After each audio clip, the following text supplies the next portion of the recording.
آپ صلی اللہ علیہ وسلم نے جواب دیا. انہوں نے کہا کہ جب آپ کی قوم نے آپ کو نکال دیا، دھتکار دیا، جھٹلا دیا تو ہم آپ کی تصدیق نہیں کر سکتے، لیکن ہم آپ کو جھٹلائیں گے بھی نہیں، اور ہم آپ کو باہر نہیں نکالیں گے، آپ کی نصرت کریں گے، مدد کریں گے. تو چنانچہ آپ صلی اللہ علیہ وسلم ان کے پاس رک گئے. اتنے میں ان کا سردار آیا، بیحارہ نامی سردار آ کے کہنے لگا کہ کون آدمی نئے نئے سے چہرے والا تمہارے پاس بیٹھا ہوا نظر آ رہا، کون ہے؟ کہنے لگے محمد صلی اللہ علیہ وسلم. کیا معاملہ ہے؟ انہوں نے آ کے ہم سے درخواست کری کہ ہم ان کی نصرت کریں اور ان کو ٹھکانہ دیں. کیا جواب دیا؟ کہ ہم نے ان کی نصرت کر لی ہے اور انہیں ٹھکانہ دے دیا ہے، ہم ان کی تصدیق نہیں کریں گے، تکذیب نہیں کریں گے. تو کہنے لگا کہ ایسے شخص کو تم پناہ دے کر کے جسے اس کی قوم نے نکال دیا، جھٹلا دیا، دھتکار دیا، تم چاہتے ہو کہ سارا عرب ایک طرف سے تمہارے اوپر حملہ آور ہو جائے، حملہ کرے، ساری عربوں کی دشمنی لینا چاہتے ہو ایسے آدمی کو ٹھکانہ دے کر؟ میری رائے بالکل نہیں. یہ کہہ کر ان کو ورغلا کر پھر وہ آیا، اے محمد صلی اللہ علیہ وسلم آپ یہاں سے اٹھیے، یہاں سے اٹھیے. اللہ سید الانبیاء صلی اللہ علیہ وسلم، آپ اٹھیے یہاں سے، آپ یہاں نہیں بیٹھ سکتے، آپ اٹھیے. آپ صلی اللہ علیہ وسلم خاموشی سے، تنے تنہا ہے، کوئی نہیں ساتھ، اکیلے اٹھے، اپنی سواری پر سوار ہو گئے. جانے لگے تو یہ بیحارہ نامی آدمی نے اپنے عصا اور ڈنڈے سے آپ صلی اللہ علیہ وسلم کی سواری پر ایک کس کے چونکا لگایا تاکہ اس سے آپ کی سواری بدگی اور آپ صلی اللہ علیہ وسلم نیچے گرے. یہ دین کی محنت، تکالیف اور اذیتوں، ناگواریوں کے ساتھ اور غیر مانوس لوگوں کے پاس جا کے محنت کر، یہ ساری سنتیں دعوت کی. جب تک یہ سنتیں برقرار رہیں گی تو دعوت کی حقیقت اور دعوت کے نتیجے میں ہدایت مدعو کے حق میں اگر مقدر میں ہے، ورنہ ہلاکت طے ہے اگر ہدایت مقدر میں نہیں ہے، اور پورے عالم کا اس داعی کے لیے مسخر ہونا طے ہے. تین بنیادی باتیں ملیں، تین بنیادی باتیں ملیں. اگر ہدایت مقدر میں تو داعی جتنا دین کی دعوت کے سلسلے میں مجاہدے برداشت کرے گا اتنا اللہ رب العزت ہدایت کے فیصلے فرمائے اور اسے اپنے دین پر استقامت سے مالا مال فرمائے. دنیا کی بڑی سی بڑی لالچیں اور دنیا کے بڑے سے بڑے عہدے اور منصب کی ظاہری شکل صورتیں اس کے سامنے رکھ دی جائیں، لیکن وہ رتی بھر اور رائے کے دانے کے برابر اور لمحے بھر اپنے دین اور دین کی محنت کو چھوڑنے کے لیے تیار نہیں ہو، کیونکہ اپنے دین کا داعی ہو، اپنے دین کا داعی ہے. سب کا مل کر اعمال کو کر لینا اپنی جگہ پر بڑا اہم عمل ہے، لیکن ان میں سے ہر ایک صحابی کی طرح پختہ دین کا داعی ہونا چاہیے. یہ مستقل ایک مسئلہ ہے. سب مل کے کام کریں بہت اچھی بات، لیکن ہر فرد اپنی ذات کے اعتبار سے اپنے دین کی دعوت میں کتنا پختہ ہے، یہ سب سے اہم مسئلہ ہے. ایسا تو نہیں کہ ایک آدمی کی وجہ سے 9 آدمی چل پھر رہے اور ایک آدمی ادھر ادھر ہو گیا تو 9 آدمی بالکل ہینڈی کیپ ہو گئے، معذور ہو گئے، نہ سوچ سکتے، نہ بول سکتے، نہ سن سکتے، نہ دیکھ سکتے کہ وہ ایک تھے وہ چلے گئے، وہ ایک تھے وہ چلے میں گئے، وہ ایک تھے 3 دن میں چلے گئے. اس کا مطلب ہے کہ آدم سازی کا سلسلہ ہمارے پاس نہیں، رجال سازی کا سلسلہ ہمارے پاس نہیں. آپ صلی اللہ علیہ وسلم نے جس طرح اپنی ذات سے خود دعوت دینے کا اہتمام فرمایا، تکلیفیں برداشت کری، ناگواریاں برداشت کری، اسی طریقے سے آپ کا یہ مستقل معمول تھا کہ جو بھی آپ کے ہاتھ میں دین قبول کر کے، اسلام قبول کر کے بیعت ہوتا، سب سے پہلے سیرت میں یہ بات آپ کو ملے گی وہ پکا داعی بنتا. ایک معمولی درجے کا آدمی، حضرت صدیق اکبر کے بارے میں مشہور ہے، وہ آئے اور دین میں داخل ہوئے اور گئے، اپنے دوستوں کو دعوت دی پہلے دن اور دوسرے دن، اور دونوں دن کے نتیجے میں اکثر عشرے مبشرہ دین میں داخل ہوئے. ایک معمولی درجے کا آدمی، ایک اعرابی ہے، وہ اللہ کے نبی صلی اللہ علیہ وسلم اسے دعوت دے رہے ہیں، درخت آپ کی گواہی دے رہا ہے 3 مرتبہ کر کے، اور پھر جیسے وہ کلمہ پڑھ کے مسلمان ہوا، اب وہ کہہ رہا ہے میں فوراً جاؤں گا اور اپنی قوم کو جا کے دعوت دوں گا. اگر میری قوم مان لے بہت اچھی بات ہے، ورنہ میں تو تنے تنہا آپ کے پاس آ کے زندگی بھر آپ کے ساتھ رہوں گا. یہ ہر ایک کے اندر مشترکہ چیز ملے گی آپ، یہ نہیں مل جل کر کے، وہ اپنی جگہ پر ہے، لیکن ہر فرد اپنی ذات سے، میں اپنی قوم کو، اپنے قبیلے کو، ہر فرد امت کو دعوت دوں، اس میں اپنی جان لگاؤ، اپنا مال لگاؤ. یہ دعوت کی اہم اور بنیادی سنت ہے. ایک معمولی درجے کا ایک شخص حضور کی خدمت میں آتا ہے، پہچانتا ہے بازار میں اللہ کے نبی صلی اللہ علیہ وسلم، اور پھر کلمہ پڑھ کے دین میں داخل ہوتے ہی خود تقاضا رکھتا ہے کہ اللہ کے نبی وہ ایک جنگل اور وہاں ایک چشمہ ہے، وہاں پر کچھ لوگ رہتے ہیں اور آپ مجھے اجازت دیں، میں فوراً جا کے ان کو دعوت دوں گا، اور مجھے پوری امید ہے، بڑی صلاحیت اور استعداد کے اور صاف دل کے لوگ ہیں، آپ اجازت دیں میں دعوت دوں، مجھے پوری امید ہے انشاءاللہ وہ سب کے سب کلمہ پڑھ لیں گے۔ عجیب بات ہے، ایک نیا آدمی، اس کا نام بھی نہیں ملتا، بس رجل کر کے ذکر آتا ہے، ایک فرد کلمہ پڑھ لیا بازار میں، اور وہیں پر دائی بن کر کے وہ اگلے دوسرے گشت کے لیے جا رہا ہے بنجر علاقوں میں۔ یہاں ہمیں پتہ ہی نہیں 10 سال ہو گئے دوسری مسجد میں کام کو کیسے اٹھانا کچھ پتہ ہی نہیں، مشورے چل رہے بیٹھے ہوئے۔ جب گشت کی شکل میں نہج میں ہوگا تبھی تو دوسرے گشتوں کے ذریعے سے قریب کے دور کے محلوں کے اندر کام کی پختگی اور کام وجود میں آئے گا۔ جب گشت ہی نہیں ہے، گشت کی شکل میں نہیں، گشت سے متعلق جتنے مجاہدے وہ نہیں، ہم سمجھتے ہیں وہ اللہ کے نبی کے مجاہد الگ اور یہ گشت الگ ہے، یہ اپنی مرضی سے کر لو، نہیں ایسا کچھ۔ اللہ تعالیٰ نے ان گشتوں کے اندر، ان ملاقاتوں کے اندر وہی انوارات، وہی ہدایت، وہی نورانیت، بلکہ مولانا یوسف رحمۃ اللہ علیہ کا ملفوظ، مولانا یوسف فرمایا کرتے تھے کہ تم یہ گشت کرتے رہو جن لوگوں سے موت تک کبھی ملنے کی امید نہیں ہے، اور ہر وقت وہ دین کے اور دینداروں کے سلسلے میں وہ کوششیں کرتے رہتے ہیں کہ کسی طریقے سے یہ دین ختم ہو جائے، ایسے لوگوں کو اپنی گمراہی کا اور اپنے بھٹکنے کا اللہ آپ لوگوں کے گشتوں کے ذریعے سے احساس پیدا کر دے۔ ایسے جس طریقے سے کوئی آدمی جنگل میں، گھنے جنگل میں بھٹک گیا ہے اور سورج کی کرنیں پتیوں کے بیچ میں سے اندر جاتی ہیں، شعاعیں، تو وہ محسوس کرتا ہے کہ میں شاید راستہ بھول گیا، بھٹک گیا، اور پھر تم ان تمام علاقوں کے اندر گشت کرتے رہو، ان بڑی بڑی عمارتوں کے دائیں بائیں سے تم گشت کرتے ہوئے فکروں کے ساتھ نکلتے رہو۔ تو فرماتے تھے جس طرح مسلسل سورج کی شعاعیں اور کرنیں اس گھنے جنگل کے اندر جانے کی وجہ سے وہ شخص ایک نہ ایک دن باہر نکلتا ہے اور سورج کی روشنی کے بنیاد پر وہ اپنی منزل تک پہنچ جاتا ہے، اسی طرح ایک وقت آئے گا یہ سارے حکام ہیں، وزراء ہیں اور مختلف امت کے طبقات ہیں، خواص ہیں، یہ سب کے سب نکل کر آئیں گے۔ وہ دن زیادہ دور نہیں کہ تمہارے سامنے گھٹنے ٹیک کے کلمہ نماز سیکھ رہے ہو۔ انہی گشتوں سے ہوگا۔ اللہ نے ہر دور کا باطل، چاہے نمرود کی شکل میں، فرعون کی شکل میں، حامان اور قارون کی شکل میں ہو، اور شداد کی شکل میں، قوم عاد قوم سمود کی شکل، جتنی شکل میں بھی باطل جب بھی آیا وہ ایک ہی راستہ تھا، دعوت،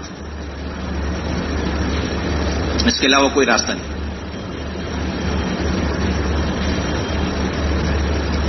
اللہ تعالیٰ کی طرف سے عذابات آئیں گے، وہ دور ہو جائیں گے۔ اگر عذابات آ بھی گئے، محنت کرتے رہے، عذابات آ گئے تو فائدہ یہ ہوگا کہ ہم اللہ کے ہم معذور ہو جائیں گے۔ ہمارا کم کہنا سننا، مستقل موت تک کہنا سننا ہے، کوئی تحدید نہیں ہے، یہ قرآن میں ملتا ہے، کوئی تحدید نہیں، امر بالمعروف نہیں یعنی منکر کی کوئی تحدید ہی نہیں، اس وقت تک کہنا سننا ہے، اس وقت تک اپنی جان کو لگانا، اپنے اوقات کو، قیمتی وقتوں کو فارغ کرنا، خوشامدیں کرنا، جب تک وہ راہ راست پر نہ آ جائے۔ یہ نبیوں کی ساری محنت کا خلاصہ ملتا ہے۔ یہ تو انتظامی چیزیں، 3 مہینے جاؤ، 6 مہینے جاؤ، 1 سال جاؤ، 2 سال جاؤ، انتظامی چیزیں، اور نہ حقیقت یہ ہے۔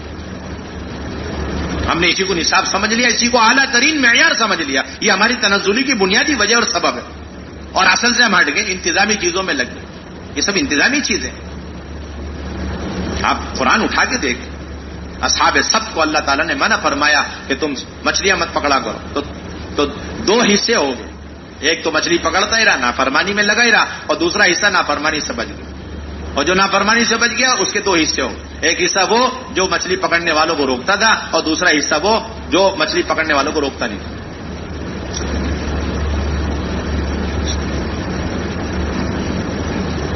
اب آیت کے اندر یہ فَلَمَّا نَسُوا مَا ذُكِّرُوا بِهِ أَنجَيْنَا الَّذِينَ يَنْهَوْنَ عَنِ السُّوءِ وَأَخَذْنَا الَّذِينَ ظَلَمُوا بِعَذَابٍ بَئِيسٍ بِمَا كَانُوا يَفْسُقُونَ۔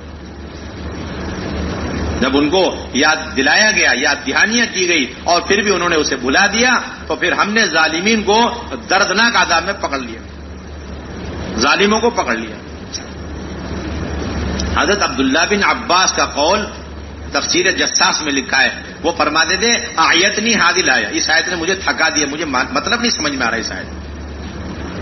یہ بات صحیح ہے کہ جو نافرمانیوں میں رہے اور بات نہیں مانی وہ ہلاک ہوئے، یہ بات صحیح ہے، اور جو لوگ نافرمانی سے بچے اور نافرمانوں کو روکتے رہے، منع کرتے رہے، تو انہیں بھی نص قرآنی کی بنیاد پر یہ بات معلوم ہو گئی کہ ان کو نجات مل گئی، انجینا الذین ینہون عن السوء۔ لیکن وہ جو تیسرا طائفہ اور تیسری جو جماعت تھی جو نافرمانی سے بچی ہوئی تھی لیکن نافرمانوں کو نہیں روک رہی تھی، ان کے بارے میں آیت میں کوئی تذکرہ نہیں تھا۔ میں بہت پریشان ہوں، سمجھ نہیں پا رہا ان کا فیصلہ کیا ہوا، قرآن نے تو کچھ کہا ہی نہیں۔ تو ان کے شاگرد تھے حضرت مجاہد، کہنے لگے حضرت میں بتا دوں کیا، وہ بھی ہلاک ہو گئے، کیونکہ یہاں پر ہلاکت کا نجات کا اللہ تعالیٰ نے وعدہ صرف ایک طائفے اور ایک جماعت سے فرمایا، اس جماعت سے جو برائیوں سے ان کو روک رہی تھی بس. اور جس سے معلوم ہوا جس نے برائی سے نہیں روکا تو وہ بھی ظالم ہے، اور ظالموں کے ساتھ انہیں بھی اللہ نے پکڑ لیا. تو حضرت ابن عباس نے فرمایا تم نے میرا بہت بڑا بوجھ ہلکا کر دیا، اور یہ کہہ کر کے خلعت نصیب فرماؤ، اپنا لباس ہدیہ کر دیا. اور انہوں نے کہا بھی تھا لم تعظون قوما اللہ مہلکہم ومعذبہم عذابا شدیدا، کہ تم ایسی قوم کو نصیحتیں کیوں کرتے پھر رہے کہ جن کو اللہ تعالیٰ ہلاک کرنے والے ہیں یا پھر دردناک عذاب میں مبتلا کرنے والے، تو مسلسل سمجھا رہے تھے اور وہ مان نہیں رہے تھے. تو انہوں نے طے کر لیا، جس طرح ہم لوگ ہوتے نا طے کر لیتے ہیں، مجھے بہت سمجھا لیا. جماعتوں بھی کہتے ادھر مت جاؤ، ملاقات مت کرو. کیوں جا رہے ہو آپ؟ تو انہوں نے دو فائدے بتائے. ایک فائدہ یہ کہ اللہ کے یہاں کم سے کم جب تک عذاب نہیں آئے گا ان کے منکرات پر، ان کی برائیوں پر، ان کی نافرمانیوں پر، جب تک اللہ کی طرف سے عذاب نہیں ہے، عذاب نہیں آ رہا، اس وقت تک ہم مکلف ہیں ان منکرات سے بچنے کے. جس طرح ہم مکلف ہیں ان منکرات میں مبتلا لوگوں کو جا جا کے فہمائشیں کرنا، سمجھانا، بجھانا بار بار، یہ ہماری ذمہ داری، فریضہ ہے. اس کا کوئی جو ہے مقدار متعین نہیں، کوئی مقدار متعین نہیں، جو قرآن نے ثابت کر دی. تو اس کا فائدہ یہ ہوگا کہ کل قیامت میں اگر پوچھ ہوئی وہ اسی نافرمانیوں میں آنے والے عذاب میں وہ مبتلا ہو گئے اور شکار ہو گئے، اور کل قیامت میں ہم سے پوچھو گی تو ہم معذرت تو پیش کر سکتے ہیں کہ ہم آخری لمحے تک عذاب کے نازل ہونے تک انہیں سمجھاتے رہے. یہ معیار ہے ہمارے کام. یہ پوچھتے دوسرا گشت کب تک کرنا ہے، ملاقاتیں کب تک کرنی ہے. یہ 2 گھنٹے 2.5 گھنٹوں نے سارے کام کو دفتری کام بنا کے رکھا ہو. 2 گھنٹہ 2.5 گھنٹہ ہر آدمی بڑا مطمئن ٹائم دیکھ کر کے جا رہا. بالکل ڈیوٹیوں میں ٹائم نہیں دیکھتا، ملازمتوں میں ٹائم نہیں دیکھتا، کھیتی باڑی میں ٹائم نہیں دیکھتا، بیوی بچوں میں کوئی ٹائم ٹیبل نہیں ہے سارا ٹائم ٹیبل تو تبلیغ میں آ کر رہ گیا سمٹتا. 2.5 گھنٹے دیکھ کر لگا کے چلے جاتے. 2 منٹ ایکسٹرا ہو گئے تو بہت بڑا احسان کر دیا کام کے اوپر. یہ اس لیے مولانا الیاس صاحب بہت پہلے کہہ چکے، فرماتے تھے اس کام کو اس طرح کرو کہ جنونی ہونے اور جنونی کہلائے جانے کی تمنا دل کے اندر ہو. اتنا کام کے لوگ ہیں پاگل آدمی. ہم تو چاہتے نہیں کہ یہ شہادت اور یہ ڈگری ہمیں مل جائے، ہم نہیں چاہتے.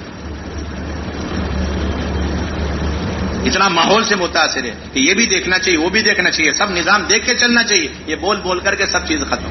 باقی دنیا کے کاموں میں مجنون ہونا ہمیں آتا ہے، اپنے کاروبار میں مجنون ہونا آتا ہے، لیکن امت جہنم کی طرف جا رہی ہے. انہیں جہنم سے بچا کر جنت کی طرف لے جانے کے لیے اللہ نے دعوت کی مبارک محنت عطا فرمائی. اس کے اندر ہم مجنون ہو جائے یا مجنون کوئی کہہ دے، اس کی کوئی خواہش نہیں. یہاں تک جملہ مولانا الیاس صاحب رحمۃ اللہ علیہ کا ملتا ہے. اس کام کے اندر اپنی فنا میں اپنی بقا کا یقین کامل ہونا چاہیے. اس کام کے اندر اپنی فنا میں اپنی بقا کا یقین ہو تو اللہ تعالیٰ دنیا ہی میں جنت کا مزہ چکھا دے.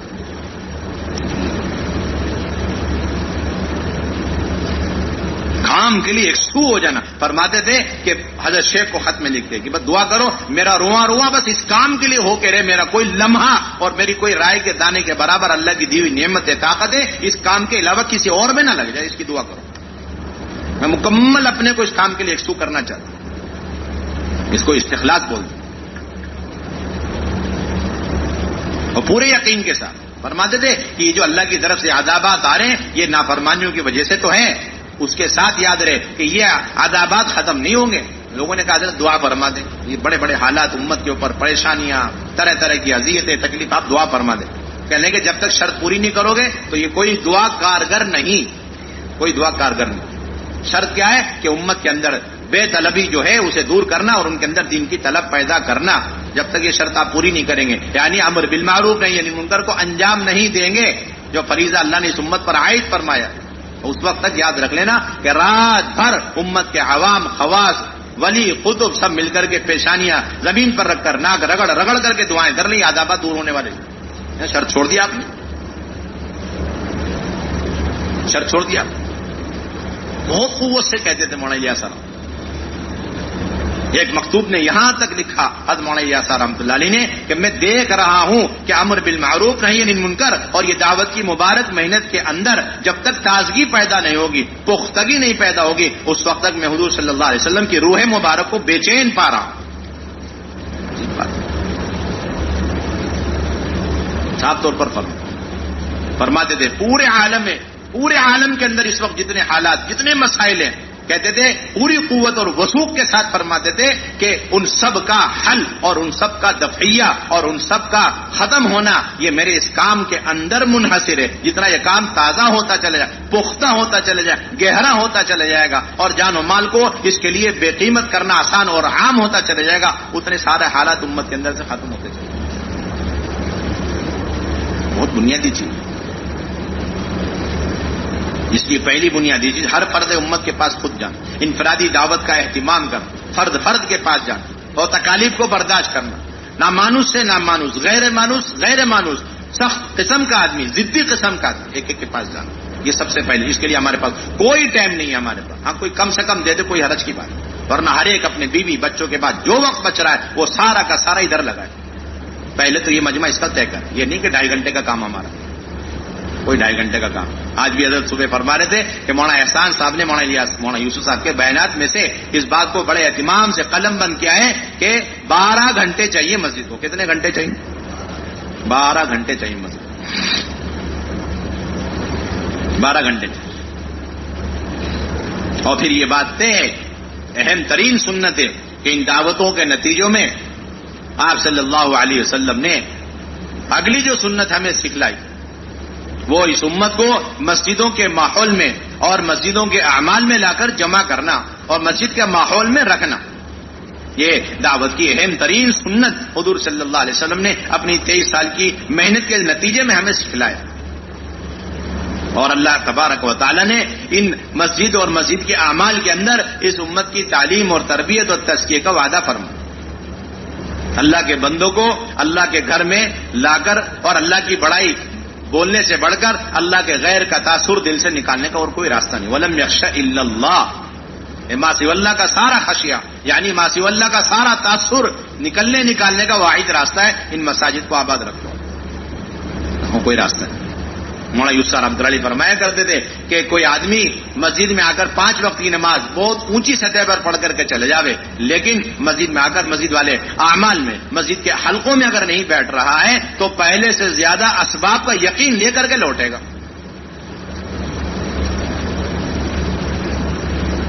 پہلے سے زیادہ اسباب کے ساتھ, اسباب کے یقین کے ساتھ وہ لوٹے گا.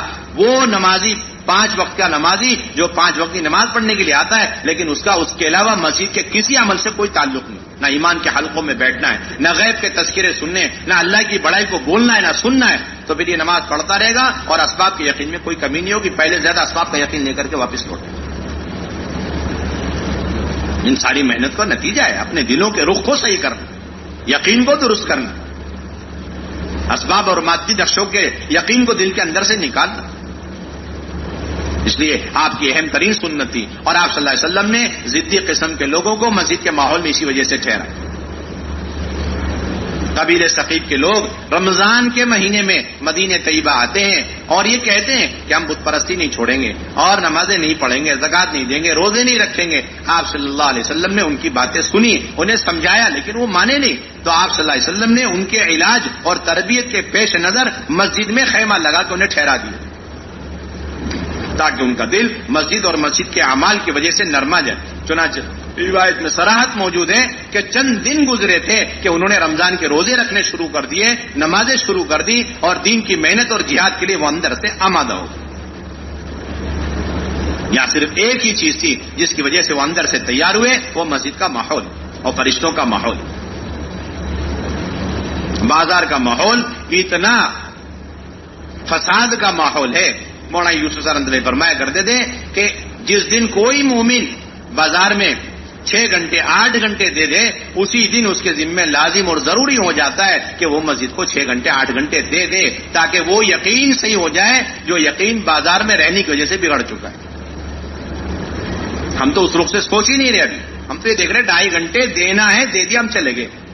یہ نہیں دیکھ رہے کہ ہمارے اندر بگاڑ کہاں سے پیدا ہو رہا اور کتنا لمبا ہمارے اندر بیماریوں کا سلسلہ شروع ہو چکا اور بیماری کتنی بڑھ چکی ہے. اور یہ سب کیوں؟ کہ باہر کے ماحول اور بازار کے ماحول کی وجہ سے. ایک ہی راستہ امت کی تعلیم تربیت کا, مسجد کا ماحول, اور دوسرا بگڑنے کا ایک واحد راستہ بازار کا ماحول. یہ دونوں میں ضد ہے. اس لیے حدیث پاک کے اندر آتا ہے احب البلاد الی اللہ مساجدها وابغض البلاد الی اللہ اسواقها. علامہ نووی رحمۃ اللہ علیہ فرماتے ہیں کہ مسجد کو احب البلاد کیوں کہا گیا؟ اس لیے کہ اس میں ہر وقت وہ اعمال ہوتے ہیں جو اللہ کی محبت کا ذریعہ ہیں، اور بازار یہ اللہ کے غضب کا کیوں ذریعہ ہیں؟ اس لیے کہ وہاں ہر وقت اللہ کے ناراضگی کے اسباب پائے جاتے ہیں، وہیں جھوٹی قسمیں کھائی جاتی ہیں، وعدہ خلافی وہی ہوتا ہے، امانت کی خلاف ورزی وہیں پر ہوتی ہے، امانت میں خیانت وہی کرتے ہیں، اور بیع و شراء کے اندر غبن اور جھوٹ اور دھوکہ دڑی اور غش اور لین دین کے اندر یہ جتنی بھی خرابیاں ہیں معاشرے کی، معاملات کی، بڑے اہتمام سے علامہ نووی نے اس حدیث کے نیچے لکھا ہے۔ منکرات کا ماحول اور اڈا ہی ہے بازار کا ماحول، اس لیے جو آدمی جتنا وہاں بیٹھے گا وہ اس جگہ کی طرح وہ خود بھی اللہ کے نزدیک مبغوض ہوتا چلا جائے گا، اور جو آدمی جتنا مسجد کے اعمال کا پابند ہو جائے گا وہ اس مسجد کی طرح، مسجد کے اس ٹکڑے کی طرح اللہ کے نزدیک محبوب ہوتا چلے گا۔ کوئی راستہ نہیں۔ جگہ جگہ جگہ سراحت کی علامہ نووی رحمۃ اللہ علیہ نے مسجد کی اہمیت پر عظمت۔ طفیل بن عمرو دوسی اتنے متاثر ہو گئے کفار مکہ کی بات سن کر کہ اپنے کان میں روئی رکھ کر کے آئے کہ ان کی بات تو سننی ہی نہیں ہے۔ آج بھی امت کا بہت بڑا طبقہ، اللہ معاف فرمائے کہ اتنا بڑا طبقہ امت کا ہے وہ دین کی باتیں سننے سے بیزار، وہ سننا بھی نہیں چاہتا، ساری باتیں سنیں گے، دین کی بات نہیں سننا چاہتا، اللہ کے رسول کی باتیں نہیں سنتے۔ ابھی ایک جماعت گئی یہیں پر، قریب کا علاقہ ہے، مستورات کی جماعت گئی، ان کو کھلایا پلایا ہماری جماعتوں نے، خوب خرچ کیا، تو وہ صرف تھوڑی دیر کے لیے دسترخوان میں ہماری مستورات کے ساتھ بیٹھ جاتی تھی، اور تھوڑی دیر کے لیے، لیکن وہ کہتی تھی یہ بیان اور یہ قال اللہ قال رسول اور تعلیم کے حلقوں میں مت بٹھائے گا، اور یہ بات یہ ہمیں نہیں لگتی مناسب نہیں، یہ بات ایسا اندر سے انکار ہے، اللہ رسول کی باتیں سننے کے لیے اندر سے آمادہ نہیں۔ لیکن جیسے مسجد میں قدم رکھا طفیل بن عمرو دوسی فوراً ان کے دل میں اللہ نے یہ بات ڈالی، ان کی بات سننے میں کوئی مذائقہ کوئی حرج نہیں ہے، بات سننی چاہیے، اگر بات حق ہے تو قبول کریں، اگر حق نہیں صحیح نہیں ہے تو اسے رد کر دیں۔ یہ شخص ہیں کہ وہ ابھی تو مسجد میں داخل ہونے سے پہلے کان میں روئی رکھے ہوئے ہیں، اور یہی وہ طفیل بن عمرو دوسی ہیں کہ جن کی انفرادی دعوت کی وجہ سے 80 گھرانے ان کے خاندان کے دین میں داخل ہوئے، جس میں حضرت ابو ہریرہ رضی اللہ تعالیٰ۔ اس لیے یہ بہت بنیادی چیز ہے۔ ہماری صرف اتنی محنت ہے کہ 100% مسجد کے اطراف میں رہنے والے، امیر ہو غریب ہو اپائش ہو معذورین ہو اور جوان ہو بوڑھے ہوں، مزدور ہو کاشتکار ہو، جس قسم کے لوگ ہوں، جس خیالات کے اندر بھی ہوں، لیکن کسی فرد کسی بھی طبقے کے درمیان امتیاز اور تفریق کیے بغیر ہر ایک پر ایسی محنت کہ وہ کسی طرح مسجد میں آئے، خوشامدیں کر کے اسے مسجد میں لے جائے۔ حضرات صحابہ کے سارے گشتوں کا یہ سارا خلاصہ تھا۔ عبداللہ بن رواحہ رضی اللہ تعالیٰ عنہ، حضرت عمر رضی اللہ تعالیٰ عنہ، حضرت معاذ بن جبل رضی اللہ، بلکہ امام بخاری علیہ الرحمن عنوان قائم کیا الایمان یزید و ینقص۔ امام مسلم نے بھی یہی المنہاج کے اندر یہی عنوان قائم کیا، یہ عنوان قائم ہے، باب کون الامر بالمعروف والنہی عن المنکر من الایمان وان الایمان یزید و ینقص وان الامر بالمعروف والنہی عن المنکر واجبان۔ یہ تین عنوان قائم ہے۔ امر بالمعروف نہیں عن المنکر ایمان کا حصہ ہے، اور ایمان میں سے، اور امر بالمعروف اور ایمان بڑھتا بھی ہے گھٹتا بھی ہے، اور امر بالمعروف نہیں عن المنکر یہ دونوں بنیادی واجبات میں سے فرائض میں سے عنوان قائم تھے علامہ نووی رحمۃ اللہ، یہ فرائض میں سے واجبات میں سے، اور اس کا ایمان سے گہرا تعلق ہے۔ یہ سارے جو گشت ہیں یہ ملاقاتوں کا سلسلہ، یہ ایمان کے ترقی کا عین سبب ہے۔ اس لیے علامہ ابن القیم جوزی علیہ رحمہ نے فرمایا کہ جس طرح ایمان ہر فرد کے ذمے فرض عین ہے، 24 گھنٹے ہر لمحے، اور وہ ہر مسلمان کا اپنے قلب کا عمل ہے، اور اس ایمان کے فریضے میں کوئی کسی کا بدل نہیں بن سکتا، اسی طرح اس ایمان کی ترقی اور اس ایمان کی دعوت کے سلسلے میں ہجرت اور جہاد بھی فرض عین ہے اور ہر ایک کے ذمے ہے، اور اس میں کوئی کسی کا بدل نہیں بن سکتا۔ زاد المعاد کی حدیث خیر العباد میں لکھا ہوا، جس طرح ایمان فرض اس کی نسبت پر جہاد اور ہجرت فرض ہے، اس کے بغیر نہیں۔ لوگ کہتے ہیں کہ گشتوں کا کیا حکم ہے؟ آپ یہ دیکھ لو، ان گشتوں کے ذریعے سے آپ خود اپنے ایمان میں ترقی محسوس کر رہے ہیں، آپ خود فیصلہ لگاؤ، اور ان گشتوں اور ملاقاتوں کے ذریعے سے منکرات کے ماحول سے امت کے طبقات نکل رہے ہیں، اور نکل کر معروفات پر آ رہے ہیں، نیکیوں پر آ رہے ہیں، ان کے معاملات اور معاشرے ان کے عقائد اچھے ہو رہے ہیں، توحید رسالت اور آخرت کے اعتبار سے پختہ ہوتے جا رہے ہیں۔ آپ خود فیصلہ کریں اس کا کیا درجہ ہونا چاہیے۔ امام بخاری نے تو صاف فیصلہ کر دیا کہ ایمان بڑھتا گھٹتا ہے، اور ایمان کے بڑھنے کا یقینی سبب حد معاد والا عمل پیش کر دیا کہ وہ لوگوں کو دعوت دے کر مزید لاتے تھے، کہتے آؤ بیٹھو ہم اللہ کے تذکرے کریں تاکہ ایمان بڑھ جائے. یعنی امام بخاری نے ثابت کر دیا ایمان بڑھتا ہے، اور بڑھنے کا یقینی سبب اللہ کے بندوں کو دعوت دے کر اللہ کے گھر میں لے کر آ کر کے اللہ کی بڑائی بولو. آپ کے پاس اس کا کوئی بدل عمل موجود ہے، آپ ہمیں پیش کر دیجیے. آپ کے پاس اس کے بدلے میں کوئی عمل ایسا موجود ہے جس سے امت کا عام طبقہ منکرات سے نکلے اور ان کے دل کے اندر سے غلط عقائد اور ان کے اندر سے برا معاشرے کی اخلاق کی برائیاں ختم ہو اور وہ صحیح عقیدے پر، رسالت پر، آخرت پر، معاملات پر، معاشرے کے اعتبار سے پختہ کار. آپ کے پاس کوئی عمل ہے تو آپ پیش کریے. جو حکم امر بالمعروف نہی عن المنکر کا ہے وہی حکم اس عمل کا ہوگا جو اس امر بالمعروف نہی عن المنکر اور اس کے نتیجے میں ایمان کے پختگی کا ذریعہ بن رہا ہے، وہی حکم اس کا لگے. کوئی عام امتی ہے اور اس کے پاس ایمان میں ترقی، ایمان میں پختگی اور اپنے عقائد کو درست کرنے اور اپنے عبادات اور معاشرے کے اعتبار سے اصلاح کے لیے اس کے علاوہ اور کوئی عمل اس کے پاس نہیں ہے، تو یہی عمل علماء نے لکھا ہے اس کے ذمہ فرض ہو جائے گا. یہ گشت کرتا رہے، ملاقاتیں کرتا رہے اور مسجد کے اندر ایمان اعمال کی مجلسوں میں بیٹھتا رہے تاکہ ایمان میں ترقی کرتا رہے. اس کے پاس اس کے علاوہ کوئی عمل نہیں.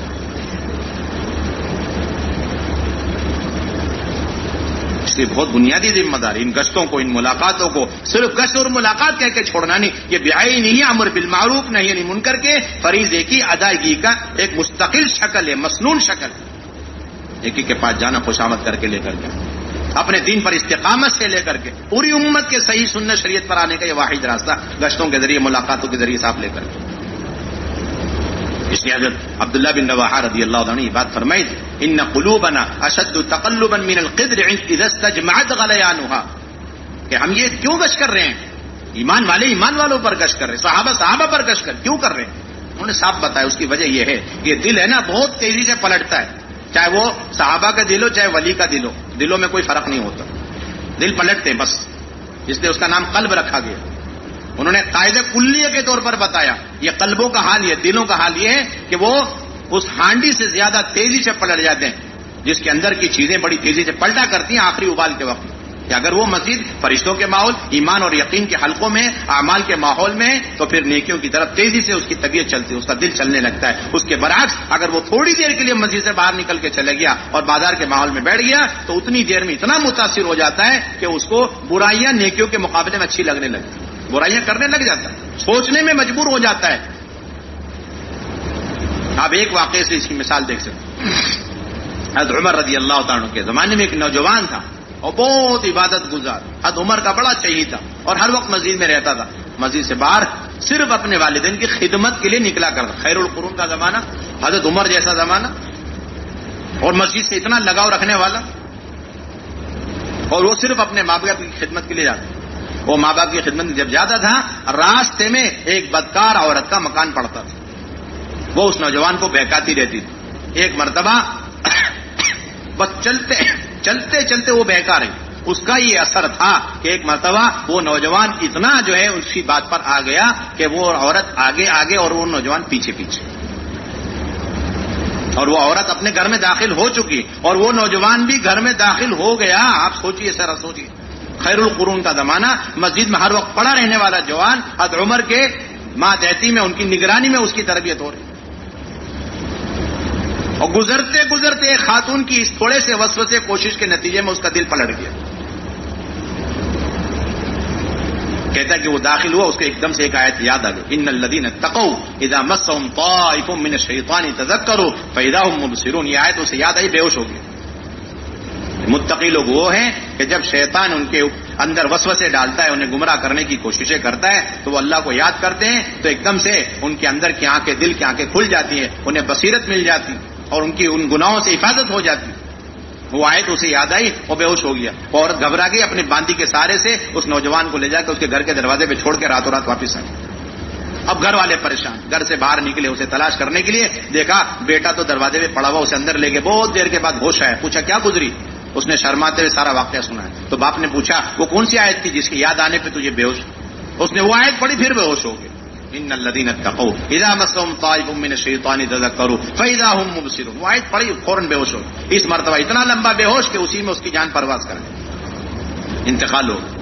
خیر کی حالت میں اس کے اللہ کے ڈر اور خوف کی حالت میں اس کی موت آ گئی.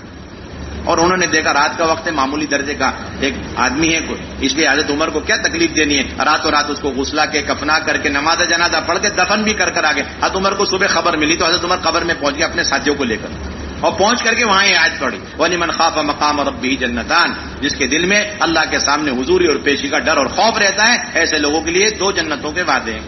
یہ آیت پڑھ رہے اور قبر کے اندر سے جوان جواب دے رہا ہے, امیر المومنین اللہ نے وہ دونوں جنتیں مجھے عطا فرما دی. باپ اندازہ لگا, سارے فتنوں سے تحفظ کا راستہ مسجد والا راستہ, مسجد کے اعمال والا. اب جو شخص ایسا خیر القرون میں زمانے میں اور حضرت عمر کے زمانے میں پرورش پانے والا, مسجد کے اندر پرورش پانے والا, بازار سے اس کا کوئی تعلق نہیں, لیکن بازار کے ماحول جن گھروں میں اور گلیوں میں رہتے وہاں سے گزرتے ہوئے ذرا سی محنت پر وہ بچہ ادھر سے ادھر ہو گیا, تو آپ اس سے اندازہ لگاؤ جو مسجد آتا ہی نہیں, ہر وقت بازار میں منکرات کے اور شیاطین کے اڈوں میں بیٹھا رہتا ہے, اس کے ایمان اور عقیدے کا کیا حال بنے گا آپ سوچ لو. اور ایسی قوم پر کتنی محنت کی ضرورت, اور ہم بیٹھے ہوئے 2 گھنٹے 2.5 گھنٹے مشورے کر رہے اور اختلاف کر رہے بیٹھے ہوئے. کیا ضرورت ہے مسجد میں لانے کی, یہاں تک سوال اٹھ رہا. اس کا صاف مطلب ہے کہ ہمارے سامنے سیرت نہیں, ہم نے طے کرا ہوا ہے کہ سارا کام ہمارے اپنے رائے کے مطابق کرنے کا کوئی نہیں. اس لیے ہر فرد امت کو مسجد کے اندر لا, یہ آپ کا مستقل معمول. اور پھر مسجدوں کے اندر آپ صلی اللہ علیہ وسلم کا یہ معمول تھا, ایمان کے حلقے آپ اپنی ذات سے لگا, پورے مجمع کو رکھ کر آپ ایمان کے حلقے لے رہے ہیں, اور پورے مجمع کو رکھ کر آپ علم کے حلقے قائم فرما رہے ہیں. ایک وقت قبیلہ آ گیا حضور صلی اللہ علیہ وسلم کی خدمت میں, تو آپ صلی اللہ علیہ وسلم نے پہلے ان سے ان کی ایمان کی علامتیں معلوم فرمائی. انہوں نے بڑے اطمینان سے 15 علامتیں بیان فرمائی. اس کے بعد آپ صلی اللہ علیہ وسلم نے ان سے یہ فرمایا کہ ایمان کی یہ 15 علامتیں انتہائی ناقص ہیں اور یہ ناکافی ہیں جب تک اس کے ساتھ 5 اور ایمانی علامتیں شامل کر کے اسے مکمل نہیں کریں. اللہ کے نبی نے 5 علامتوں کی اور تعلیم دی. یہ کیا ہے؟ اللہ کے نبی صلی اللہ علیہ وسلم اور ایک قبیلے قوم کے 7 لوگوں کے درمیان ایمان کے حلقوں کے نمونے. ایک بڑے میاں اللہ کے نبی بیٹھے مسجد کے اندر تشریف فرمائے اور آ کے پوچھ لیں گے اللہ کے نبی صلی اللہ علیہ وسلم, وہ مسجد کے اندر وہ جنت میں ہم نے سنا ہے کہ ایک درخت ہوگا جس سے جنتیوں کو تکلیف پہنچے, بیری کا درخت ہوگا.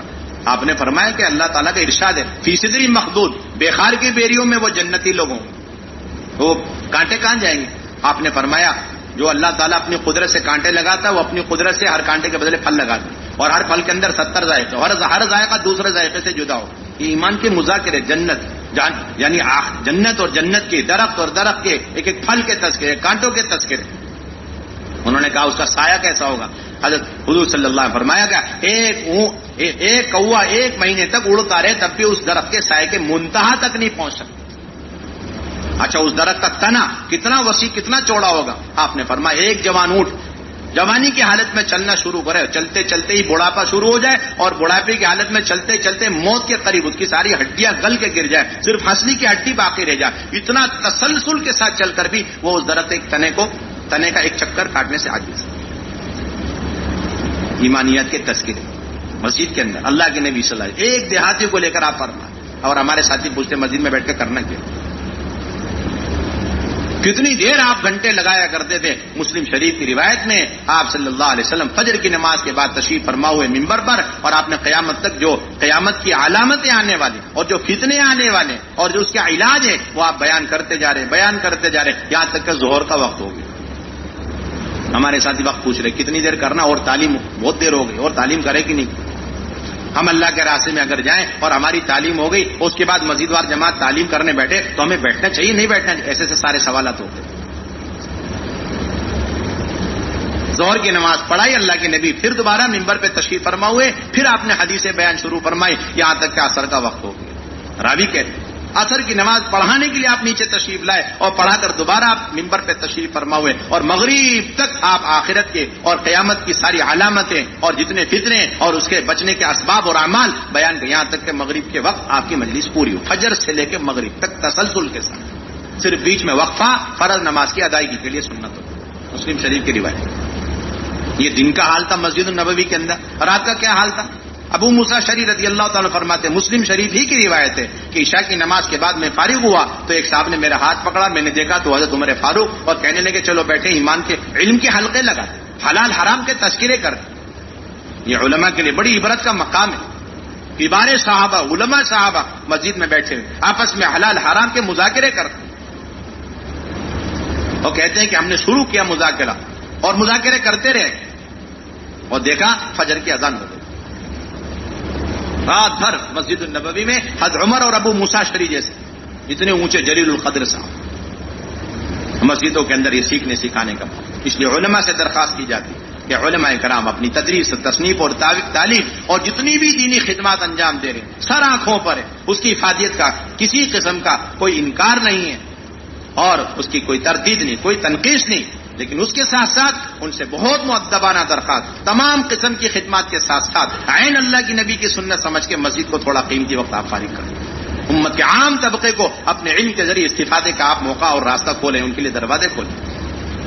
یہی بخاری ہم پڑھتے پڑھاتے ہیں، لیکن اسی بخاری میں اس لیے مولانا الیاس فرمایا کرتے تھے، مولانا یوسف رحمۃ اللہ، ہم یہ نہیں کہتے کہ شیخ الحدیث بخاری کا درس چھوڑ کر کے مسجد میں بیٹھ کر التحیات کی تعلیم دیں، ہم یہ تو نہیں کہیں گے، لیکن یہ ضرور گزارش کریں گے کہ جتنی اہمیت اور عظمت ہمارے دل کے اندر بخاری شریف کی درس کی ہوا کرتی ہے، وہی عظمت اور وہی اہمیت ہمارے دل کے اندر مسجد کے اندر بیٹھ کر ایک عام انسان کو التحیات کی تعلیم دینے کی ہونی چاہیے. ہم یہ درخواست کرتے ہیں آپ سے.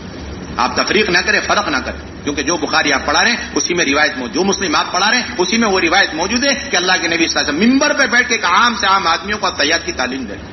موطا امام مالک کی روایت ہے، حضرت عمر اپنے خلافت کے زمانے میں ممبر پہ بیٹھ کر کے عام آدمی آ رہے، نئے نئے لوگ آ رہے ہیں، انہیں وہ نماز پڑھنے آ رہے ہیں، جا رہے تو انہیں التحیات کی تعلیم دے رہے ممبر پہ بیٹھ کر کے.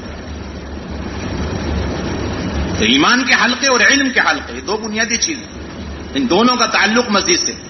امت کی جہالت کا واحد راستہ اور علاج امت کے عام طبقے کا. دیکھیے ہمارے پاس جو بالغین اور طالبین ہیں ان کی تعلیم کا 100% انتظام ہے، اور جو غیر بالغین اور طالبین بچے ہیں ان کی تعلیم کا انتظام ہے. لیکن جو بالغین مکلفین غیر طالبین جو 99% امت کا، ان کی تعلیم اور تربیت کا کوئی نظام ہمارے پاس نہیں، کوئی نظام ہمارے پاس نہیں.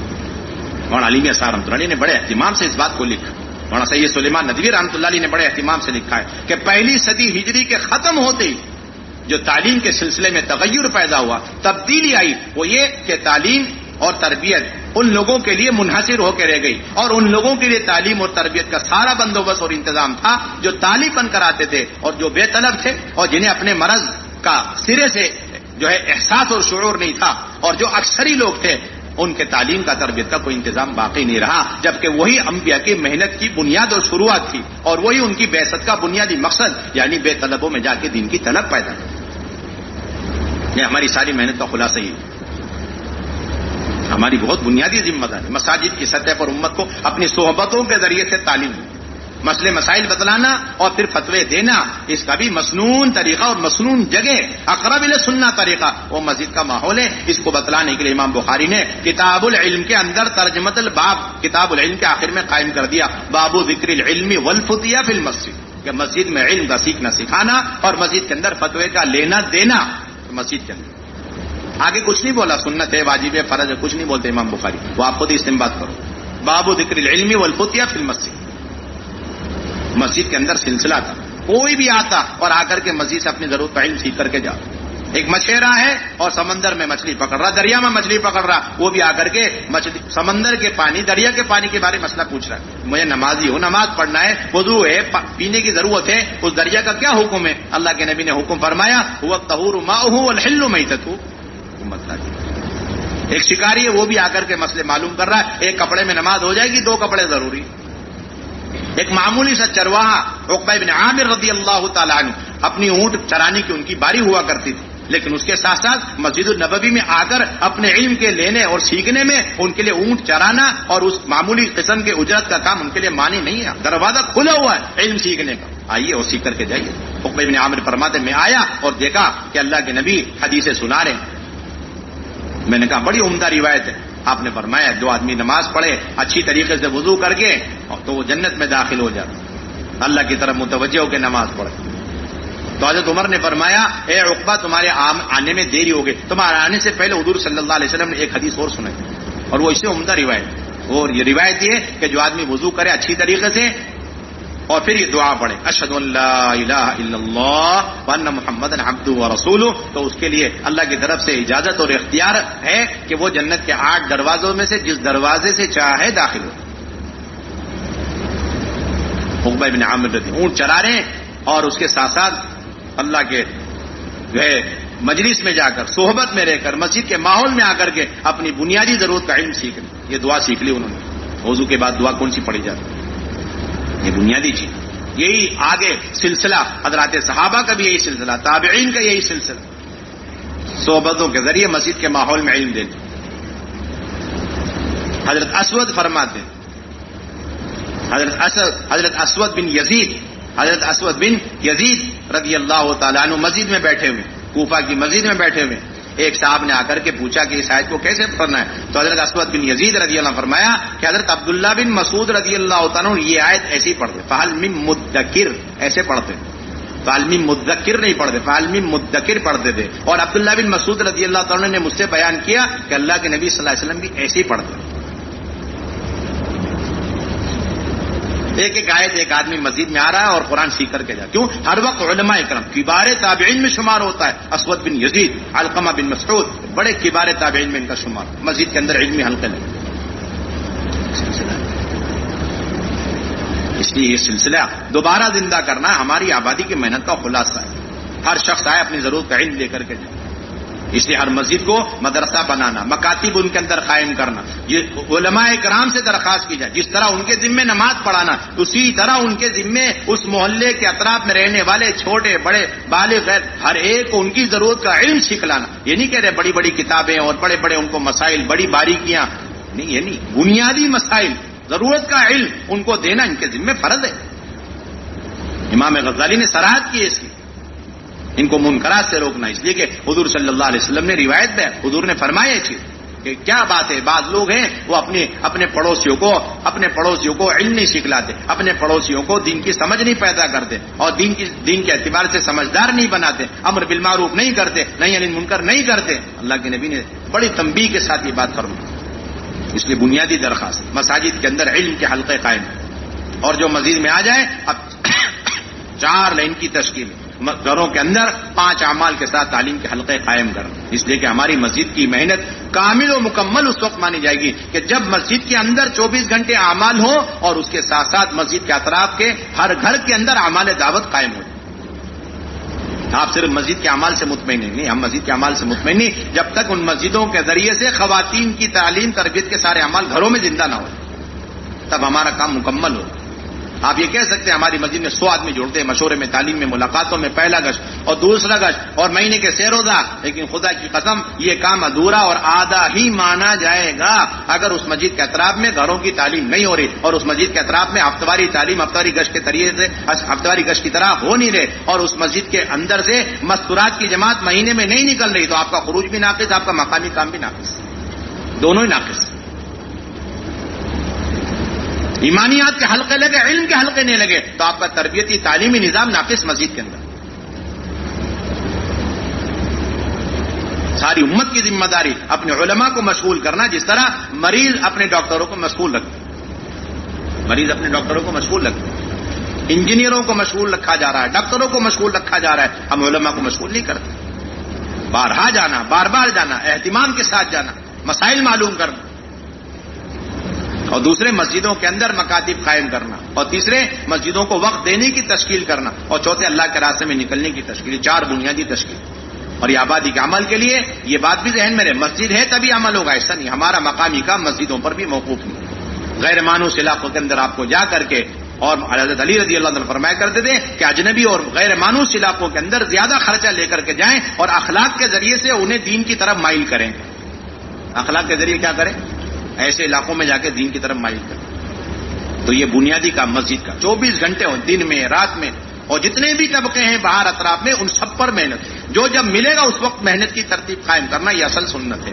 اللہ کے نبی صلی اللہ علیہ وسلم کو معلوم ہوا کہ اس وقت خانہ کعبہ کے پیچھے کچھ کفار جمع ہو کے بیٹھے ہوئے ہیں، رات کا وقت ہے اور وہ آپ سے کچھ بات کرنا چاہتے ہیں۔ اللہ کے نبی بڑے مشغول تھے، لیکن اللہ کے نبی یہ سمجھے کہ شاید اب دین اسلام قبول کرنے کے سلسلے میں ان کی رائے بن چکی ہے، یہ اللہ کے نبی یقین کر کے سارا کام چھوڑ کے فوراً چلے اور ہمارا یہ کہ ٹائم ٹیبل کے ساتھ نہیں، ابھی تو ہمارا وقت 2.5 گھنٹے پورے ہو گئے، اب نہیں کر سکتے، یہ کوئی سلسلہ نہیں ہمارا، یہ ختم کرو آپ سلسلہ۔ آپ کی محنت کی شروعات اس وقت ہوگی جب آپ اپنا وقت، اپنا مقررہ وقت پورا کر کے آپ واپس جانے لگے، تقاضے آپ کے دنیا کے گھیر لیں، اس وقت اچانک کوئی تقاضا ہے، اب آپ ایک ملاقات کے لیے جا رہے ہیں، اب یہاں سے اصل مجاہدہ شروع، اور اس پر اللہ تعالیٰ آپ کو اپنے دین پر استقامت اور ان لوگوں کے ہدایت کے فیصلے پر۔ تو اللہ کے نبی چلے گئے بڑے خوش ہو کر، اب وہاں گئے اور بیٹھے تو انہوں نے کہا اے محمد صلی اللہ علیہ وسلم، تم ہر وقت ہمارے بتوں کو برا بھلا کہتے ہو، پھر شروع ہو گئے، ہمارے آبا و اجداد کو آپ احمق کہتے ہو، آپ اس سے باز آ جاؤ، لیکن یہ تو نہیں ہو سکتا۔ اچھا ایسا کریے، آپ ہمارے نفع کے لیے کچھ کام کر دیجئے، ہم بات مانیں گے۔ وہ کیا ہے کہ آپ یہ جو پہاڑ ہیں جنہوں نے ہماری زندگی تنگ کر دی، ان پہاڑوں کو یہاں سے ہٹانے کی آپ اپنے رب سے درخواست کریں، اور یہاں پر ندیاں چلائیں، اور یہاں پر جھاڑ پودے اور یہ درخت لگوا دیں۔ اللہ کے نبی نے فرمایا میں تو اس کام کے لیے نہیں آیا۔ تو کہا ٹھیک ہے، آپ اپنے رب سے اپنے نفع کی کوئی چیز درخواست کریں، آپ کے لیے حور قصور اور آپ کے لیے درخت اور باغات ندیاں جاری ہو جائیں۔ آپ نے فرمایا میں تو اس لیے نہیں آیا۔ تو وہ بھی اٹھ کے چلے، یہ بھی اٹھ کے چلنے۔ اتنے میں اللہ کے نبی صلی اللہ علیہ وسلم کے پھوپھی ذات لڑکا بھائی وہ بھی کھڑا ہو، کہنے لگا اے بھائی، اگر میری ایک مطالبے کو تقاضے کو آپ پورا کر دو تو میں آپ کی بات ماننے کو تیار۔ وہ یہ کہ چھوٹا سا مطالبہ، وہ یہ کہ آپ اپنے رب سے جس کے آپ دعوے کرتے ہیں ان سے درخواست کریں، ایک سیڑھی لگے اور سیڑھی زمین سے لے کے آسمان کو چھو رہی ہے، اور پھر آپ اس پہ چڑھنا شروع کریں، میں دیکھتا رہوں یہاں تک کہ آپ آسمان میں پہنچ جائیں، پھر آسمان سے جب واپس اترنے لگیں تو آپ کے ساتھ ایک کتاب کھلی بھی ہونی چاہیے، اور آپ کی رسالت کی گواہی دینے کے لیے 4 فرشتے ساتھ میں آنا چاہیے۔ یہ چھوٹا سا مطالبہ ہے، اگر آپ پورا کر دیتے تو میں آپ کی بات ماننے کو تیار ہوں۔ اور یہ کہا اس نے آگے کہ خدا کی قسم اگر آپ نے یہ مطالبہ پورا کر بھی دیا تب بھی میرا اپنا خیال یہ ہے کہ میں آپ کو جو ہے نبی نہیں مان سکتا، میں آپ کو نبی نہیں مان سکتا۔ یہ اصل بنیادی چیز، کب کون کس وقت بلا رہا، بے چین ہو کر کے پہنچے، بے چین ہو کر کے پہنچے۔ اس لیے 24 گھنٹے ہمیں مسجد میں نظام چاہیے، تعلیم کا، دعوت کا، ایک ایک فرد کو دعوت دے کر مسجد میں لانا، نمازیں پڑھانا۔ عمرو بن عبسہ، مسلم شریف کی روایت ہے، عمرو بن عبسہ رضی اللہ تعالی عنہ آئے حضور کی خدمت میں، اور آنے کے بعد کلمہ پڑھ لیا۔ پھر اس کے بعد عمرو بن عبسہ رضی اللہ تعالیٰ کہنے لگے اللہ کے نبی اب مجھے نماز پڑھنی ہے، ہاں تو مجھے وضو بھی تو سکھلائی۔ اللہ کے نبی نے وضو سکھلایا، کس طریقے سے کلی کرنا، کس طرح ناک میں پانی ڈالنا، کس طرح ناک کو جھاڑنا، کس طرح چہرہ دھونا۔ اللہ کے نبی صلی اللہ علیہ وسلم، مدنی دور شروع ہو چکا، کام اتنا پھیل چکا، ایک نئے آدمی کو اللہ کے نبی خود مسجد میں بیٹھ کر وضو سکھلا رہے۔ یہ عمل ہے۔ ہم نے تو کام تقسیم کر لیا، ہم پرانے، ہم تو اسٹیج کے ہیں اور بیانات مذاکرے کے، اور یہ ہمارے ساتھی باہر محنت کرنے والے، ہم مشورے والے، اور یہ سب باہر محنت کر کے جماعت بندی کرنے والے۔ یہ سارا کام تقسیم ہوا پڑا ہوا ہمارے درمیان، کوئی سلسلہ نہیں۔ سارے کام کا نقصان اسی وجہ سے کہ کام کرنے والے ایک بہت بڑا طبقہ اپنے آپ کو مشورے کے اندر محدود کر چکا ہے، اپنے آپ کو مذاکروں اور کرسیوں کے اندر محدود کر چکا۔ گشتوں کا کوئی سلسلہ نہیں، ملاقاتوں کا سلسلہ رہے گا نہیں، کوئی سلسلہ۔ سب سے زیادہ ضرورت جتنا کام میں پرانا ہوتے چلے جائیں اتنا وہ انفرادی دعوت کا محتاج ہے، اتنا گشتوں کا محتاج، اتنی ملاقاتوں کا محتاج۔ دوسرا گشت تو انتہائی لازم ہے اس شخص کے لیے جو جتنا پرانا ہو چکا ہے۔ 2 گشت لازمی ہے ہمارے، اپنا گشت اور پڑوس کا گشت، اور پوری مسجد وار جماعت جائے اور اپنے محلے سے نئے لوگوں کو لے کر کے پہنچے۔ اور دوسرا گشت کامیاب کون سا کہلاتا ہے کہ وہاں اس طرح گشت کیا جائے کہ اس مسجد کے اندر نمازی شروع ہو جائے، اس مسجد کے اندر مشورے، تعلیم، ملاقات شروع ہو جائے، اس مسجد کے اطراف میں گھر گھر تعلیم وجود میں آ جائے، اس مسجد سے نقد جماعتیں بنے، سیروز عشرہ چلہ، اور مردوں کی مستورات کی، یہاں تک کہ سارا مستورات کا کام اور مردوں کا کام وجود میں آ گیا۔ یہ ہمارا دوسرا گشت کہلاتا ہے۔ آپ صرف گئے، بیان کر کے واپس آئے۔ وہ 3 حصوں میں جا رہے ہیں، جس کا اعلان ہے، جس کے گشت کے آدھا وہ شروع میں گئے واپس آ گئے، اور جس کی درمیانی بات ہے وہ درمیان میں گئے، درمیان میں واپس آ گئے، اور جس کی آخری نشست ہے وہ آخری میں گئے، بیان کر کے واپس آ گئے۔ تو گشت ہوا ہی نہیں آپ کا، کوئی گشت نہیں ہوا آپ کا۔ 100% عملہ نئے لوگوں کو لے کر کے دوسرے گشت میں پہنچو، کام کو جمائے۔ یہ بہت بنیادی چیز، اور اپنا گشت بھی بہت اہتمام کے ساتھ، امور ہمارے ذمے طے ہو یا نہ ہو، امور ہمارے ذمے طے ہو یا نہ، یہ تو ہمارے کام کے اندر ریڑھ کی ہڈی ہے۔ گشت چھوٹا سارے اعمال چھوٹ جائیں گے ہمارے۔ اور اسی طریقے سے مسجد کے روزانہ کے مشورے کا ہمیں اہتمام کرنا، ہفتے واری مشورہ ہے، روزانہ کا مشورہ ہے، جتنے ہمارے مشورے ہیں ان سب مشوروں کا بہت اہتمام کرنا اور پابندی کے ساتھ شرکت کرنا، چاہے کچھ بھی ہو جائے اور ہمارے ذمہ دار کسی بھی قسم کے ہوں، لیکن اطاعت کے ساتھ چلنا۔ پوری مسجد وار جماعت جو بات مشورے سے طے ہو جائے اس کی تنفیذ میں اپنی طاقت قوتیں لگا دیں. فیصلے کے بعد فیصلہ شدہ چیزوں کے بارے میں کوئی تذکرے تبصرے چرچے نہ ہو, اور اللہ کی طرف بھروسہ, اللہ پر بھروسہ کر کے فیصلہ جو طے شدہ امر ہے اس کی تنفیذ کی فکر کریں. پابندی اتنی ہونی چاہیے جس طرح ہم نماز کی پابندی کرتے ہیں اس طرح مشورے کی پابندی, مشورے میں اتنی اہمیت, عظمت اور وقار کے ساتھ بیٹھنا جس طرح ہم مشورے کے اندر مسجد نمازوں کے اندر ہم وقار کے ساتھ نمازوں کے لیے ہم آتے ہیں, جس طرح ہم نمازوں کا انتظار کرتے ہیں اس طرح مشورے کا انتظار کرنا. حیات الصحابہ میں واقعہ نقل کیا مولانا یوسف رحمۃ اللہ علیہ نے کہ حضرت علی, حضرت عثمان, حضرت طلحہ, حضرت زبیر, حضرت عبد الرحمن بن عوف, حضرت سعد بن ابی وقاص رضی اللہ عنہم اجمعین جیسے اہل مشورہ اپنے ذاتی کاموں سے فارغ ہو کر ہر وقت مسجد کے اندر منبر کے پاس بیٹھے رہتے تھے. کیوں؟ نہ جانے حضرت عمر کے پاس کب کہاں سے کس ملک سے کوئی تقاضا آ جائے اور انہیں مشورے کی ضرورت پڑ جائے. حیات الصحابہ واقعہ مستقل مشورے کا انتظار, یہ اہمیت اور عظمت کی علامت. اور تبلیغ میں کوئی احتجاج کی شکل نہیں ہے, مظاہرے کی کوئی گنجائش نہیں, لیکن مظاہرے کا ایک ہی راستہ ہے, وہ یہ کہ ہم چھوٹی چھوٹی باتوں کی وجہ سے مشورے میں آنا چھوڑ دیں. اس کے مشورے کے نہ آنے کی وجہ سے جتنے لوگ مشورے سے آنے سے رہ جائیں گے ان سب کا گناہ اس ساتھی کو ملے گا. ساری اجتماعیت کی بنیادی وجہ, اور پھر اس کے نتیجے میں ساری خیر و برکت اور ساری ہدایتیں, ساری غیبی مددیں, نصرتیں جو دور نبوت میں ملی ہے, یا تو انفرادی دعوت میں آپ کو نظر آئیں گی یا پھر آپ کو آپس کی اجتماعیت, اور وہ اجتماعیت مشورے کی بنیاد پر. ذمہ داروں کا کام ہے اپنے ساتھیوں کو لے کر تیار کرتے ہوئے ان کو آگے بڑھنا. ذمہ دار دماغ کی طرح ہے, اور جو عملہ ہے وہ اعضاء اور جواری کی طرح ہے, دونوں ایک دوسرے کے محتاج ہیں.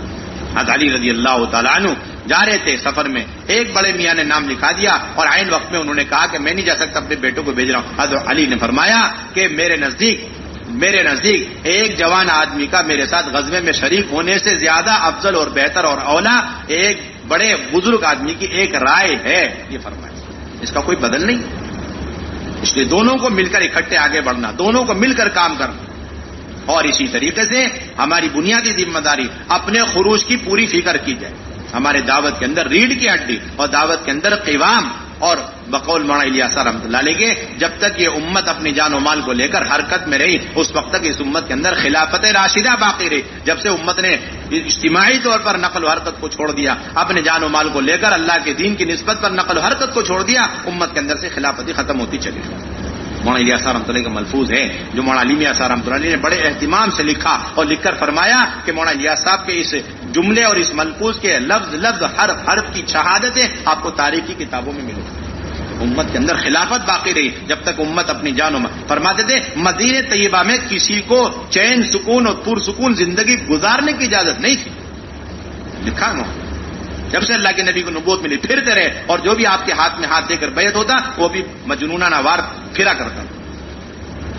جو بالکل معذور ہے, اپائچ ہیں اور بالکل قابل نہیں, صرف ان کو پرسکون مدینے میں رہنے کی گنجائش تھی, وہ بھی اس غرض سے کہ جو اللہ کے راستے میں پھرنے والے ان کی نصرت کرو, ان کے لیے فیا کا کام دینا, آپ کو نصرت کا کام دینا, اور پھرنا ختم ہو گیا. لوگ یہاں تک سمجھ رہے کلمہ نماز کی محنت نہیں, کلمہ نماز یہ تو پورے ارتداد کی کمر توڑنے کا واحد راستہ ہے. صدیقی دور کا ارتداد ٹوٹا ہے تو وہ خروج کی وجہ سے ٹوٹا, اور ارتداد وجود میں آئے تھوڑی دیر کے لیے, خروج میں توقف ہو گیا. البدایہ والنہایہ میں صراحت کے ساتھ موجود ہے کہ اللہ کے نبی موت تک فرماتے رہے اسامہ جاؤ جاؤ, یہاں تک کہ حضرت اسامہ کی والدہ ام ایمن کہنے لگی کہ اللہ کے نبی اگر آپ کو اس بیماری کی حالت میں میرا بیٹا چلے گیا چھوڑ کر, اس کا دل لگے گا ہی نہیں, لگے جیسا کام کرنا اللہ کے راستے میں نکل کے کر نہیں سکتے, دل یہیں اٹکا رہے گا, آپ ذرا اپنی جو ہے صحت تک اس کو نہیں روانہ کرو اسامہ کو, روانہ کرو اسامہ.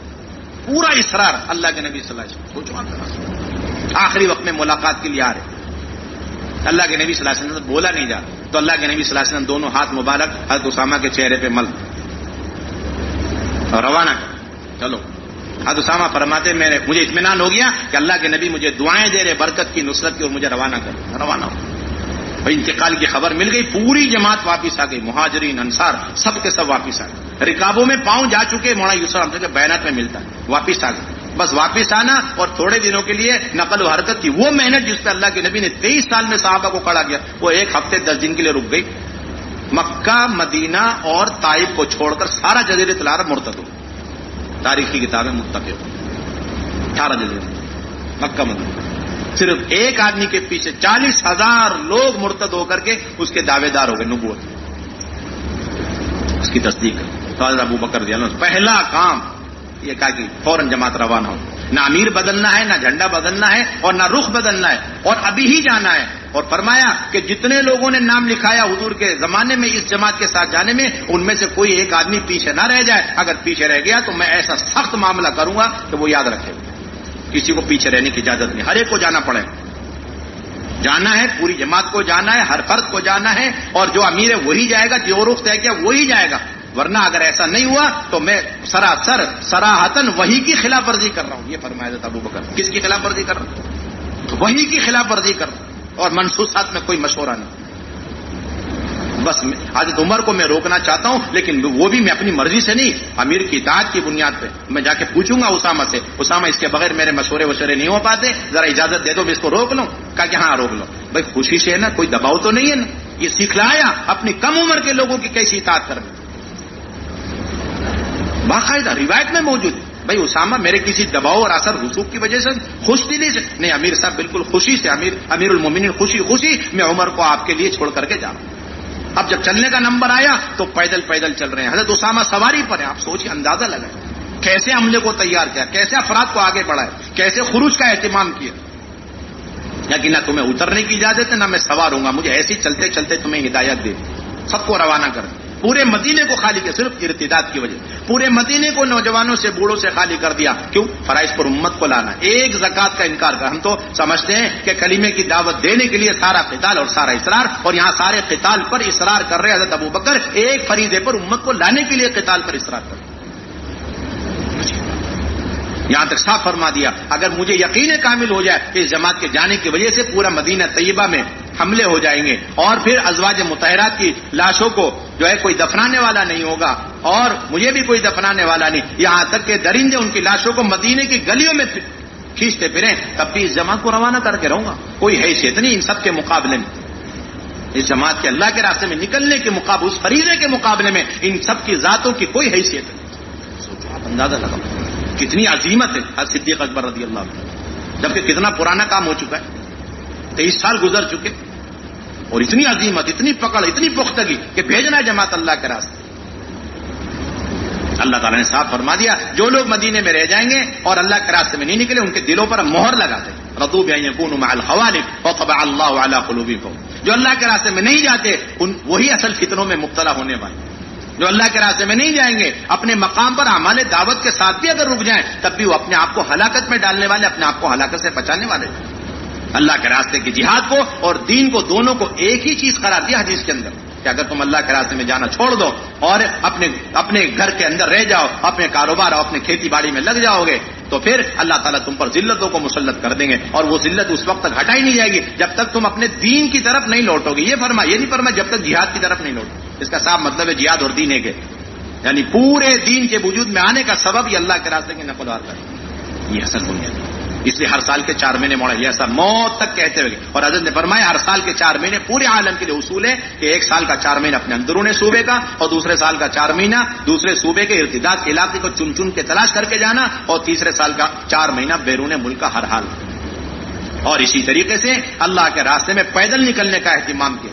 اللہ کے راستے میں ہر پرانا ساتھی اپنی جماعت بنا کر کے جائے، خاندان کی سطح پر جماعت، مسجد کی سطح پر جماعتیں بنائی جائیں، مسجد کی سطح پر جماعت مت. اور پھر اس کے ساتھ ساتھ ہماری بنیادی ذمہ داری ماہانہ جوڑوں کی فکر کرنا، ماہانہ جوڑ کا اہتمام کرنا، رسمی طور پر نہیں، پوری محنت کے ساتھ محنت کرتے ہوئے. جو ہمیں کمزور مسجدیں ملی، 4 مسجدیں 5 مسجدیں، ان مسجدوں پر مہینے بھر محنت کرتے ہوئے اعمال کو قائم کرتے ہوئے پھر ماہانہ جوڑ میں آ رہے ہیں، اور اس کے اندر ہم 4 اعمال کا اہتمام کریں. اس کے اندر حاضری ہوگی، اور اس کے اندر کارگزاری کا پرچہ یہی ہوگا جو ہم نے یہاں پر ابھی سنا ہے. اعمال کسی سے کچھ پوچھے جائیں گے، کسی سے پوچھے جائیں گے، لیکن کوئی دوسری کارگزاری کے عنوانات نہیں، یہی عنوانات ہیں. گھروں کے اعمال کا کیا ہوا، مستورات کے اعمال کا کیا ہوا، خروج کا کیا ہوا. اور پھر تیسرے اس کی روشنی میں ہمیں عزائم اور ترغیبی بات کر کے عزائم کرنے، اگلے آئندہ 1 مہینے تک ہمیں کتنے اعمال کو آگے بڑھانا، اور پھر حیات الصحابہ کا اہتمام. اسی طریقے سے شب گزاریوں کا بڑی پابندی کرنی، اپنے قیام اور طعام کے ساتھ شب گزاری میں مطلوب ہیں، اور اپنی پوری مسجد وار جماعت شریک ہو، اور محنت کرتے ہوئے جماعتیں بنا کر 4 مہینے کی، بیرون کی، اندرون کی جماعتیں بنا کر کے پھر شب گزاریوں میں آنا. نئے نئے ساتھیوں کو لے کر کے پہنچنا. عصر میں بیان ہے, پھر لے کے اپنے ساتھیوں کو بیٹھ گئے اور ہم دعوت دے رہے, ذہن سازی کر رہے ہیں. پھر مغرب کا بیان ہو گیا, پھر لے کر کے ہم بیٹھے, ان کو تیار کر رہے ہیں, انہیں آمادہ کر رہے ہیں. نئے ساتھیوں کو ماحول میں اس لیے لایا جاتا ہے, رات کا قیام اس لیے کروایا جاتا ہے, اشراق تک قیام تام کے ساتھ ہمارا شب گزاری کا ماحول ہو. حضرت عبداللہ بن عباس, حضرت عباس رضی اللہ تعالی عنہ نے رات بھر خیمے میں رکھ کر حضرت ابو سفیان پر محنت کری, جس کے نتیجے میں صبح انہوں نے کلمہ پڑھ لیا. اور پھر حضور صلی اللہ علیہ وسلم نے اتنے پر نہیں چھوڑا, بلکہ انہیں پہاڑ کی چوٹی پہ کھڑا کر دیا اور 10,000 صحابہ کی جماعتوں کی چھوٹی چھوٹی جماعتیں بنائی اور اس وادی کے نیچے سے گزرنے کو فرمایا, اور ہر جماعت کو یہ حکم دیا کہ جب ابو سفیان کا سامنا ہو تو وہاں ٹھہر جانا اور 3 مرتبہ زور سے اللہ اکبر پڑھنا. اب 10,000 لوگ 3 مرتبہ پڑھ کے گزرے. گویا کہ ایک آدمی کے دل کے اندر کلمے کے یقین کو اتارنے کے لیے 10,000 کو حکم دیا کہ اس کے سامنے 30,000 مرتبہ کلمے کی دعوت پیش کرو. یہ ہے اصل دعوت ہماری. یہ ساری میں نے چھوڑ ایک فرد پھر نہیں چھوڑا. پھر اس کو لے کر کہا کہ اب ان کو صحابہ کی مجلسوں میں رکھو تاکہ اجتماعی طور پر وضو کرنا دیکھیں, اجتماعی طور پر نماز پڑھنا دیکھیں. جب یہ سب کچھ ہو گیا تب جا کر اب وہ داعی بنے, اور اس کے بعد انہیں مکے میں داعی بنا کر بھیجا گیا. یہ ہماری بنیادی ذمہ داری. اس لیے گشت ہمیں شب گزاریوں کا بھرپور اہتمام کرنا, ماہانہ جوڑ کا ہمیں اہتمام کرنا, اپنی مسجد کے سطح پر جماعتیں, بیرون کے تقاضوں پر جماعتیں میں بنانی. پورے عالم سے اس وقت تقاضا ہے, کھلے خرچ کی جماعتوں کے تقاضا ہے. اس لیے ہر سال کے 6 مہینے کے ہم ارادے کریں انشاءاللہ. کرتے ہیں بھائی ارادے ہر سال کے 6 مہینے, ہر سال کے 6 مہینے, اور ادنا درجہ ہر سال کے 4 مہینے. 4 چلے کی تشکیل اب ہمارے یہاں نہیں. کوئی چلہ دے دیتا ہے کوئی بات نہیں, اس سے کوئی انکار نہیں. اور پورے اس یقین کے ساتھ کہ اس اللہ کے راستے کے نفر اور خروج پر بعین ہی اللہ رب العزت وہی درجات اور وہی وعدے پورے فرمائیں گے, وہی اجر و ثواب نصیب فرمائیں گے جو اجر و ثواب حضرات صحابہ کے نفر اور خروج پر ملا ہے. کوئی فرق نہیں الحمدللہ. نیت کرتے ہیں انشاءاللہ. کون کون تیار ہے ہر سال 6 مہینے کے لیے انشاءاللہ. اللہ تعالیٰ بے حد قبول فرمائے. بھائی عصر کے بعد بھی مجلس ہے, ساتھ ہی اپنے ضروریات سے انفرادی اعمال سے عصر سے پہلے فارغ ہو جائے اور عصر کی نماز پڑھے. نماز کے بعد پھر مجلس ہوگی انشاءاللہ.